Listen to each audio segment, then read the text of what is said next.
ଆମେ ସ୍ଥିର କରୁଛୁ ତୋତେ ନେଇ ବୃଦ୍ଧାଶ୍ରମ ଛାଡ଼ିବୁ, ତୋର କିଛି ଅସୁବିଧା ହବନି, ସେଠି ସବୁ ସୁବିଧା ଅଛି, ତୋତେ ସବୁ ପ୍ରକାର ଖାଇବାକୁ ଭଲ ମିଳିବ। ଏଠି ତ ବହୁତ ହଇରାଣ ହଉଛୁ, କଣ କହୁଛୁ? ଆରେ ବାପା ସେଇଟା କଣ କିରେ? ଆରେ ବାପା ଏଇ ଜିନିଷଟା କଣ?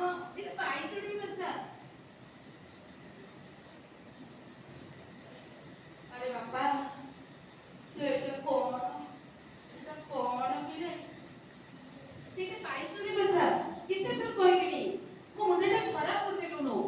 କିଛି ମୋ ପରିସ୍ଥିତି ତୁ ବୁଝିପାରୁନି କି? ବାରବାର ସେଇ ପ୍ରଶ୍ନ ପଚାରି ଚାଲିଛୁ। ହଉ ବାପା ଏଇଟାକୁ ଟିକେ କହିକି ମତେ ଶୁଣେଇଲୁ।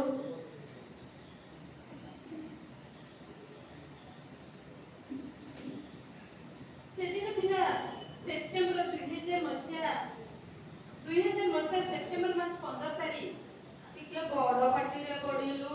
ସେଦିନ ଥିଲା 2000 ମସିହା ସେପ୍ଟେମ୍ବର 15 ତାରିଖ। ମୁଁ ମୋ ପୁଅକୁ ନନ୍ଦନକାନନ ବୁଲାଇ ଆଣିଥିଲି।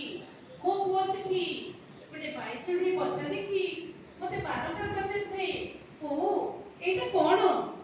ମୁଁ ମଧ୍ୟ ତା ପ୍ରଶ୍ନରେ ବିରକ୍ତ ନ ହୋଇ ତାକୁ ବୁଝେଇ ଦଉଥାଏ